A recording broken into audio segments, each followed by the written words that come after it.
La première triade, séraphins, chérubins et trône. Les démons, les séraphins qui sont devenus des démons sont commandés par Lucifer lui-même. Lucifer veut dire porteur de lumière.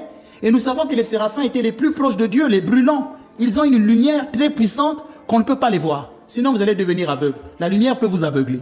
Et Satan, comme il était porteur de lumière, quand il est devenu démon, c'est lui, Lucifer, qui est devenu le chef des séraphins.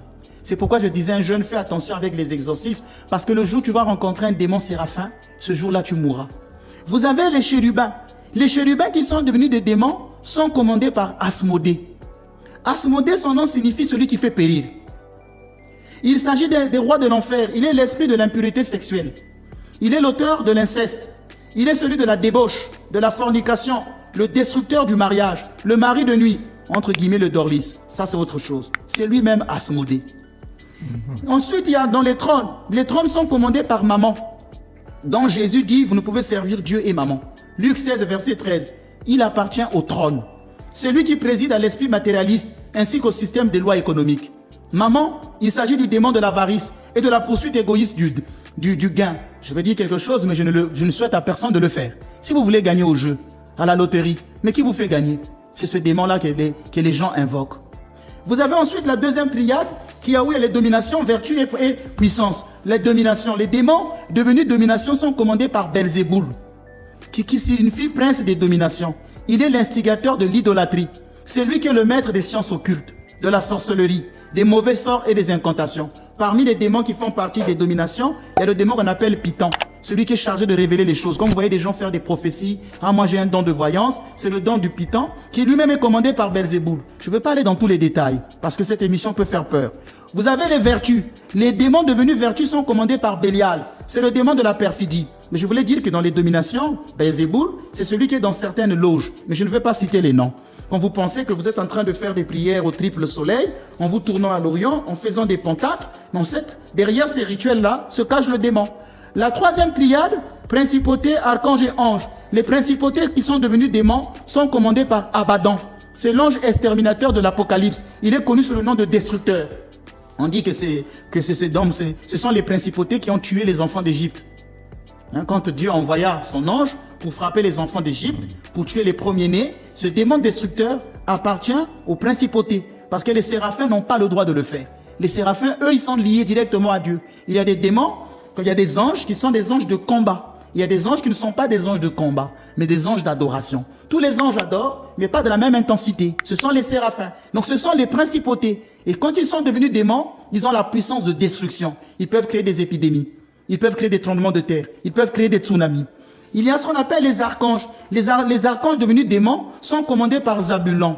Bon, je ne veux pas trop insister sur ce nom parce qu'il y a des personnes pour qui j'ai de respect qui portent ce nom, malheureusement. Donc, les anges, les simples anges devenus démons sont commandés par Bélial. Donc, vous voyez que les anges ont une hiérarchie. C'est pourquoi tous les démons ne peuvent pas les chasser de la même manière. Mais comment peut-on se prémunir de cette flopée de démons? Il faut être un homme de prière et invoquer son ange gardien. Je crois qu'on y reviendra aussi vers la fin. D'accord. Alors, Père, que peut-on retenir de cette hiérarchie démoniaque? Alors, et le mot est faible. Oui, c'est effrayant, monsieur Gradé. Oui. Aujourd'hui, je vais vous révéler 3 secrets. J'ai eu la joie de dire, je vais parler, parce que depuis le début, je parlais de secrets. Cette émission, on doit tout révéler.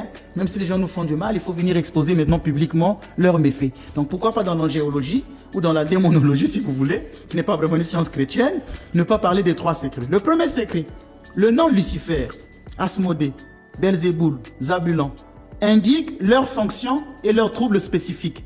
Ça indique leurs fonctions et leurs troubles spécifiques. Il existe des démons que la prière d'exorcisme peut chasser sans retour et sans peine. Mais par contre, quand vous avez affaire à des démons comme Lucifer, Asmodée, Belzéboul, Zabulon, ce sont des chefs de démons qui peuvent résister longtemps lors de l'exorcisme. Ils sont souvent les derniers à sortir du corps d'un possédé.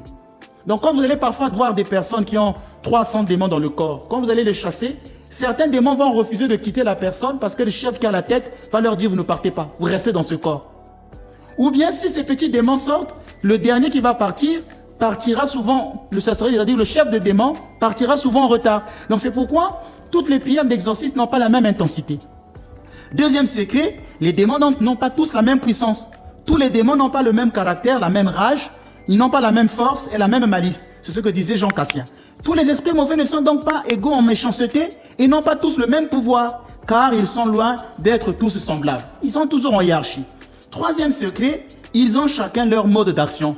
Tout à l'heure, je vous parlais du démon de l'occultisme, le démon des finances, le démon de la débauche, le démon de ceci ou de cela. Chaque démon a donc ses spécialités et ses lieux propres de domination. Mais cela n'empêche pas qu'il soit destiné à d'autres missions ou orienté vers d'autres lieux pour opérer des agissements néfastes.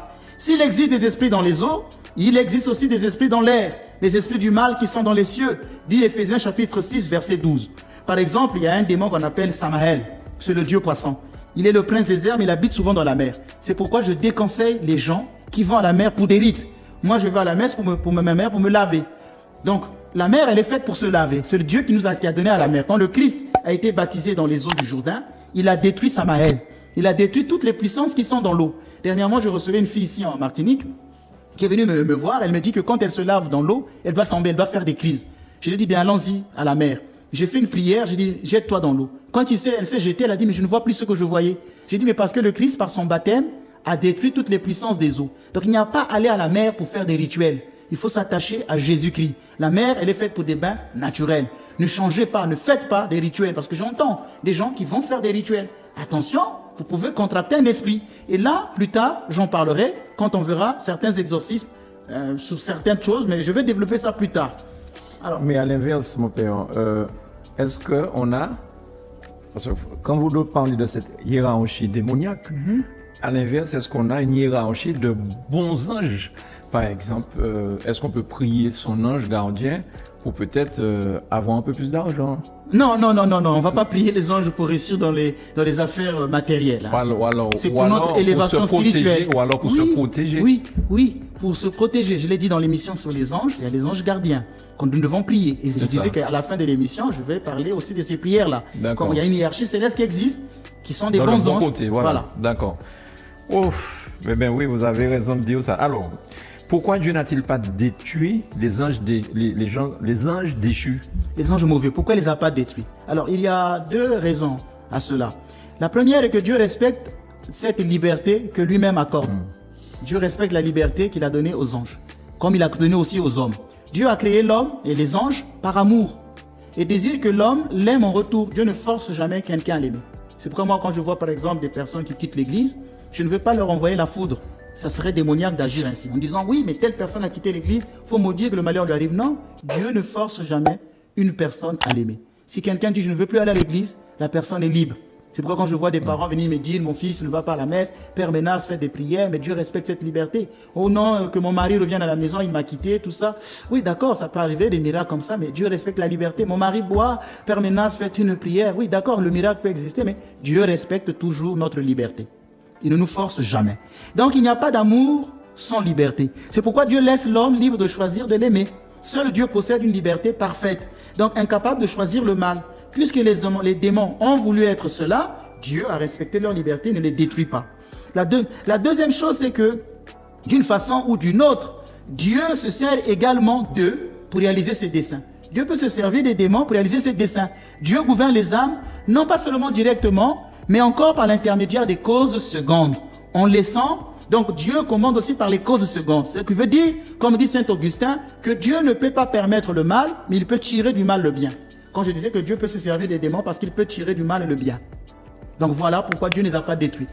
Très bien. On assiste ces dernières années à une augmentation des pratiques démoniaques. Quelle est l'origine de cette tendance? Alors, les gens font les choses par ignorance. Les gens disent que je peux aller voir un quimboiseur pour le bien, je peux aller voir un magicien pour le bien. Il n'y a pas de magie blanche, il n'y a pas de magie noire, il n'y a que la magie. Et dans la magie, il n'y a que le démon qui agit. Dans toutes ces pratiques ésotériques, dans toutes ces loges, quand on se dit non, nous prions Jésus dans notre loge. Vous savez, il y a des gens même qui mettent des images de Jésus dans certains temples. Et on pense que non, c'est Jésus que nous prions. Non, il n'y a pas de magie blanche, il n'y a pas de magie noire. Il n'y a pas de bonne magie. Il n'y a que dans la magie, il n'y a que le démon qui agit. Donc les gens agissent parfois par l'ignorance. Il n'y a là pas du gain. Il y a des gens qui veulent tellement réussir vite leur vie, le succès facile, qu'ils vont signer des pactes. Et de jour en jour, les adolescents, les jeunes, sont tentés par ça, parfois dans certains cancers. Dans certains concerts, vous avez des personnes qui vont faire des concerts, mais qui ont vendu leur âme au diable. Et ces jeunes-là, vous voyez, ils vont suivre leur musique. C'est pourquoi après, vous avez vu toutes ces dépravations sexuelles.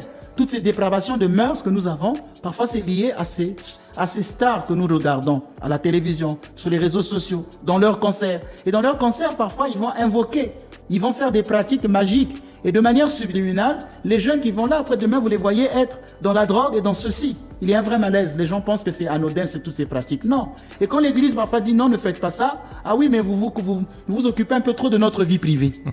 Alors que c'est notre rôle d'apporter l'évangile. Certains types de musique et de concerts sont au service de Satan. Je le redis, certains types de musique et de concerts sont au service de Satan. Il y a des groupes qui vont profaner la croix, qui vont brûler les églises. Aujourd'hui, en France, au Canada, il y a presque une église qui est brûlée par mois. Mais qui se cache derrière tous ces incendies? Le démon, le diable. La pratique de la voyance, pour assurer parfois le trafic de drogue. Parfois, certains dealers recourent à des pratiques démoniaques. Ils vont aller dans des cimetières, faire des invocations pour que la police ne les attrape pas. Donc, vous voyez, il y a aujourd'hui une profusion des pratiques démoniaques et le démon se cache dans beaucoup de ces choses-là. Alors, quand on dit que la plus grande ruse du démon, c'est de nous avoir persuadé qu'il n'existe pas, il nous a vraiment